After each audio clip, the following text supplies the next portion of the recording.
Hello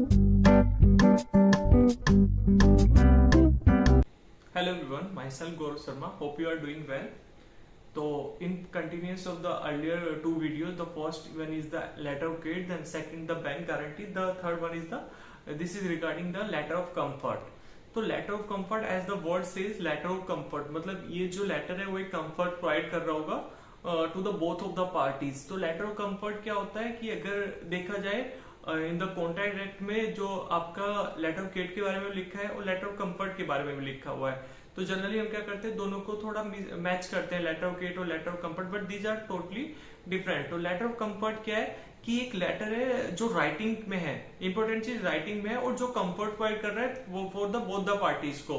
तो letter of comfort क्या है कि एक वैल्यू टर्म्स लिखे जाते हैं, मतलब जो टर्म्स होते हैं उसके अंदर कोई बाइंडिंग इतना नहीं होता कि जितना आपका लेटर ऑफ क्रेडिट के अंदर होता है। तो लेटर ऑफ कंफर्ट का यूज होता है फॉर एग्जाम्पल कि अगर आप देखें कि एक कंपनी है सब्सिडरी कंपनी और उसकी एक पेरेंट कंपनी है, तो ये एक मतलब जनरल अंडरस्टैंडिंग है कि जो पेरेंट कंपनी होगी जनरली बिग साइज में होगी compare to the subsidiary company.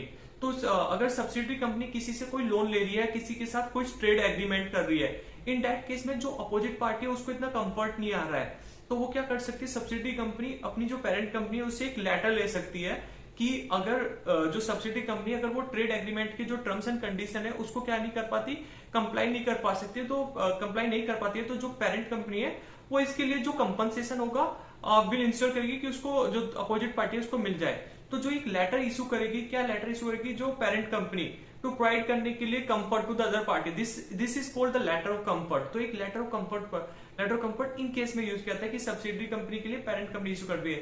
एक लेटर ऑफ कंफर्ट क्या होता है, ऑडिटर यूज करता है, ऑडिटर बोलता है on the basis of the financial कि उसने देखा कि ये फाइनेंशियल जो है इतने स्ट्रॉन्ग है तो आप इन पे रिलाई कर सकते हो और इसको एक सर्टेन अमाउंट तक आप लोन दे सकते हो। अंडर राइटिंग में भी लेटर ऑफ कंफर्ट इशू किया जाता है on the basis of the financial, जब हमारा जो आईपीओ और फर्दर पब्लिक ऑफर आता है। तो लेटर ऑफ कंफर्ट क्या है, यहाँ पे इशू किया जाता है। Letter of comfort generally loan लेने में भी कभी कभी क्या होता है, लोन लेने में भी अगर सब्सिडी कंपनी लोन लेती है और उसका फर्स्ट ईयर है और उसका बैंक में कोई प्रीवियस फाइनेंशियल नहीं है, तो इस केस में बैंक को तो कुछ गारंटी चाहिए ना, तो बैंक यहाँ पे भी लेटर ऑफ कंफर्ट मांग सकता है पेरेंट कंपनी से on the basis of the letter of comfort. तो बैंक क्या कर सकता है, अगर जो उसको लगता है कि जो बाइंग पावर है, नेगोशिएशन पावर है वो अच्छी है किसकी, डेट पेरेंट कंपनी की, तो उसके बेस पे उसको लोन सैंक्शन कर सकता है। तो लेटर ऑफ कंफर्ट का क्या यूज होता है कि वो एक कंफर्ट देता है टू द अपोजिट पार्टी को कि इसके साथ जो पार्टी है जिसके लिए वो लेटर कंफर्ट इशू है उसके साथ तुम ट्रेड कर सकते हो।